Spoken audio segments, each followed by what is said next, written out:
Lamia, elle est née comme ça, depuis sa naissance, elle n'est pas autonome, elle fait rien, elle est tout le temps à la maison.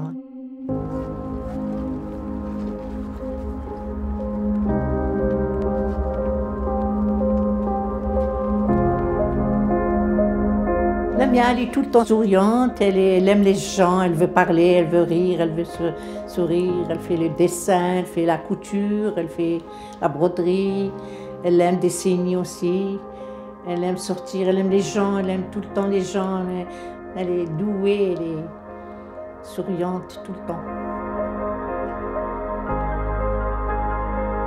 Lamia, ce qu'elle a, c'est ça, elle a une déficience intellectuelle. Elle est capable de tout comprendre, là, quand tu lui parles, elle comprend tout. Après, c'est ça, elle a sa propre langage des signes, là. Elle n'est pas très ouverte à apprendre le langage des signes, donc c'est toi qui t'adaptes à son propre langage. Puis, à force de travailler avec elle, je communique vachement facilement avec elle, puis je comprends tout ce qu'elle me dit, tout ce qu'elle veut, et puis c'est ça, elle a des mots avec les mains qu'elle fait pour tout et n'importe quoi, pour nommer un chat, une assiette, elle a son propre langage.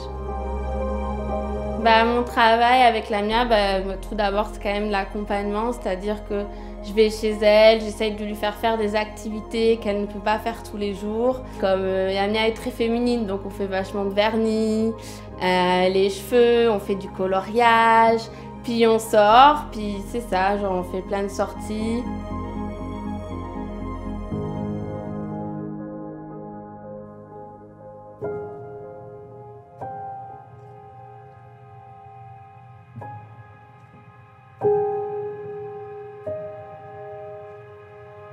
Isabelle, elle a 19 ans, elle va encore à l'école. Elle a le syndrome Prader-Willi qui comporte 2 volets pour elle, là. Un volet, c'est le volet alimentaire, il faut surveiller l'alimentation, sinon elle mange trop parce qu'elle ne ressent pas la satiété.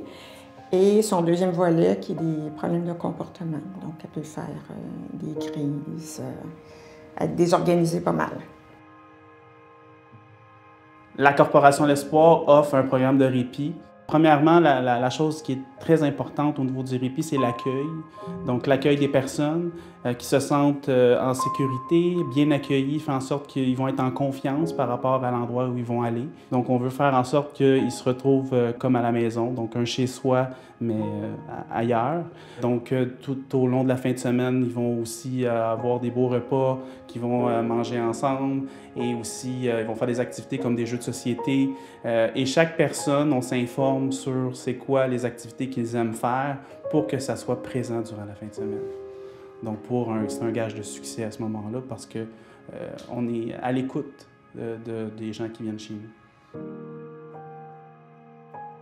Le répit à Corporation L'Espoir, c'est du vendredi 6h au dimanche après-midi. Donc, c'est plus long qu'une soirée où on la ferait garder, puis on arrive après 4 heures, puis on recommence encore dans notre, dans notre quotidien, là.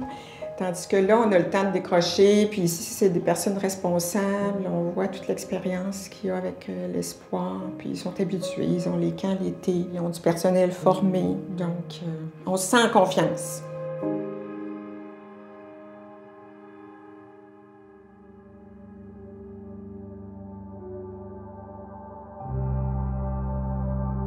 Isaac, c'est un petit garçon de 10 ans.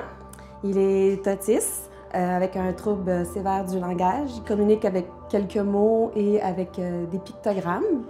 Il réussit à se faire comprendre quand même tous les jours.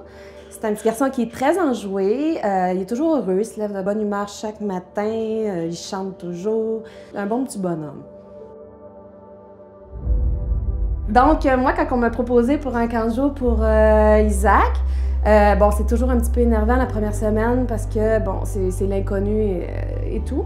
Mais Isaac, dès la première semaine, j'ai remarqué un changement de comportement, mais positif, avec le camp de jour, la Corporation de l'Espoir. Quand il arrive à la maison, qu'il est heureux, qu'il n'y avait pas eu de crise, tout l'été, la première été qu'il est allé au camp de jour, aucune crise. C'était parfait, c'était un petit bonhomme qui était heureux, puis ça c'est rassurant parce qu'on va travailler, puis nos enfants passent beaucoup de temps avec les autres. L'Espoir, c'est vraiment particulier des services qu'on peut avoir pour la famille. Là, présentement, Isaac, c'est le camp de jour à l'âge qu'il a, mais Isaac va vieillir, puis il n'y a plein d'autres belles activités qui Puis il y a l'attendent. les fêtes de Noël, Ouais, les il y a fêtes de les petites Noël. activités qu'on fait, ben oui. Ben, moi, ça m'apporte beaucoup. Ben, je trouve qu'en dehors de l'AMIA, tous les gens avec qui je travaille, ben, c'est la beauté humaine parce que finalement, c'est des gens qui, par leur handicap, finalement, et de suite, doivent exposer leur vulnérabilité. Finalement, du coup, ben, tout ce qu'ils vivent, c'est tellement vrai. C'est l'humain dans ce qu'il est vraiment parce que ben, du fait de ce qu'ils sont, on voit tout, quoi. Et donc, dans les beaux moments, c'est incroyable. Puis dans les mauvais moments, il faut les traverser ensemble. Puis on est une belle équipe, je pense, avec eux. Donc c'est beau. Ondine, elle aime bien, tout le temps elle parle à Ondine. Oui, Ondine, elle dort. Maman, demain elle vient, Ondine. Tata, demain elle vient. Elle dit tata parce qu'elle ne sait pas parler. Elle dit tata. Tata, c'est ma tante. Tata, est-ce que demain elle vient, tata? Demain elle vient? Non, elle vient, tata, demain. Wow. C'est comme ça qu'elle fait. Elle est contente d'elle, elle l'aime, elle adore. Elle se sent qu'Ondine, elle est de la famille, tu vois.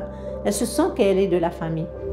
Vraiment, on a beaucoup de choses à voir avec l'Espoir.